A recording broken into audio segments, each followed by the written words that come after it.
Благодарам. Почитувани, со овој предлог закон за ученички стандард со членот 1 се додаваат два нови става со кои се дава можност Министерството да додели средства на јавните ученички домови, односно на јавните средни училишта во чиј состав има ученички дом за трошоци за тековно работење во однос на режии за грејење, електрична енергија, потрошена вода и слично за потребите на ученичкиот дом доколку настанат непредвидливи ситуации кои ги зголемиле трошоците.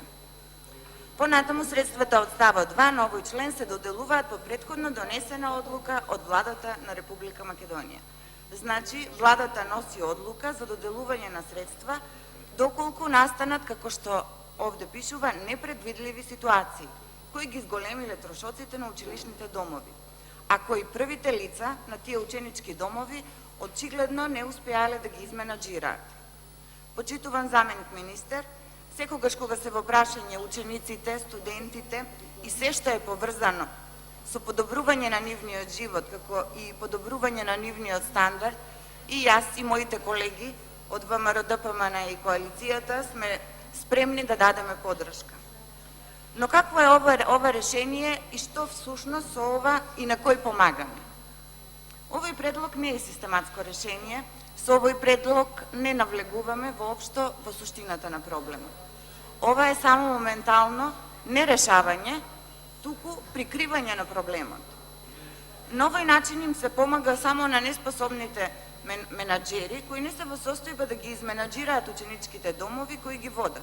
Од друга страна оставаме простор за недомаќинско работење на директорите, бидејќи тие ќе знаат дека што и да прават, како и да работат, на крајот тука е државата која секогаш ќе му излезе во пресред и ќе ги покрие трошоците.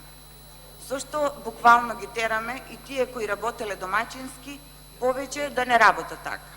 Значи, проблемот е многу поголем и тоа не е само за ученичките домови, туку и за студентските домови и секако не ни се потребни вакви адхок решенија, туку е потребно систематско решавање на проблемот. Министерот за образование и наука во јули месец годинава најави дека на почетокот на месец август ќе се почне со постапка за набавка на нов мебел за потребите на 18 ученички домови, со што ќе се овозможат подостоинствени услови на учениците за сместување и учење, како и реконструкција на училишните домови и завршување на започнатите реконструкции на студентскиот дом Гоце Делчев. Добра е изјавата, до тука сите се слагаме со министерот дека тоа е неопходна инвестиција која секако ја поддржуваме. Но што од ова е направено или се прави нешто? За жал, ништо. Како што ништо оваа влада не направи за тие на кои најмногу им ветуваше, а тоа се младите. Младите уште го чекаат остварувањето на тоа што го ветивте во вашата програма, но бидете сигурни дека веќе се свесни дека се излажани и изманипулирани и дека сето тоа било само една предизборна лага. Во вашата програма стоеше дека младите ќе бидат грижата за студентите и учениците се ваш врвен приоритет, подобрување на стипендирањето и студентскиот ученичкиот стандард. За стипендиите многу зборувавте, дека ќе бидат делени по два основи успехи социјекономски показатели, како што всушност беше и претходно се работеше, со таа разлика што тогаш беа навремено стипендиите делени, а сега не. И кога сме веќе кај стипендиите, токму пред некој ден ме сретна загрижен родител на еден средношколец и еден студент. Нејзините деца добиваат стипендии по основ деца на бранители. Но студентот нема добиено се уште стипендија за ланската учебна година. Поточно за последните 4 месеци од минатата година, а со оваа учебна година не се ни почнати за исплаќањето на средствата. Сигурно знаете што значат овие средства за родителите, како во олеснувањето на нивниот семеен буџет, но и за самите ученици и студенти. Со право се загрижени родителите и се прашуваат дали стипендирањето ќе го продолжи оваа влада или не. Значи, толку и од тоа ветување за подобрување на стипендирањето и на ученичкиот и студентскиот стандард. До пред 2 години, додека бевте во опозиција не испуштавте прилика да потенцирате дека младите ви се најважни, дека ќе изградите нови ученички и студентски домови, дека ќе воведете гаранција за младите, со која на сите млади по завршувањето им се гарантира или вработување, или дообразување, или преквалификација, се со една цел – младите да останат во Македонија. Но и тие што се заминати да се вратат. И денес, по година и пол од вашето владење, што имаме? Младите уште повеќе ни заминуваат, гаранцијата што ја ветивте нигде ја нема, а студентските и ученичките домови се во катастрофална состојба. Наместо нашата младина да живее достоинствено и без грижи, тие се сместени во руинирани објекти, а собите им се поплавуваат по секој дожд. Па тие наместо да учат или да одмараат, потребно е да се грижат за својата безбедност или за своите работи. Со ребалансот на буџетот скративте 170 милиони денари токму од одржување и реконструкција на домовите. Во исто време, амандманот поднесен од ВМРО-ДПМНЕ за реконструкција и одржување на студентските домови во вредност од 40 милиони денари без образложение беше одбиен.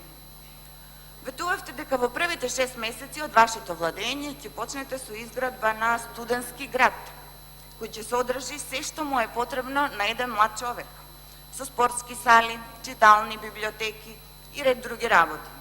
Студентски град кој, како што велевте, ќе биде како хотел со 7 звезди. Наместо тоа, секојдневно гледаме како студентите, младите, немаат топла вода, грејење, а за храната и да не зборуваме. Покрај тоа што не ги задоволува потребите, критериумите за еден млад и здрав човек, сведоци сме дека се на сликите како младите секојдневно во храната наоѓаат од пушоци, бубачки, па дури и игли. Страшно и жално е во какви услови живеат нашите млади, нашата иднина, а толку многу им ветувавте.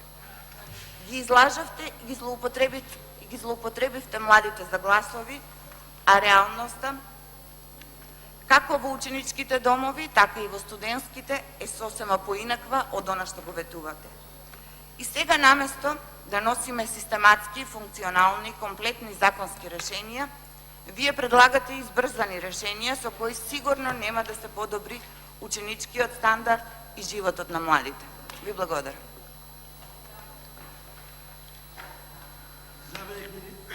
Заменик министр за образование, реплика. Благодарам, председателе. Колешка Честојнова, голем дел од овие долгови се од ваше време во домовите направени.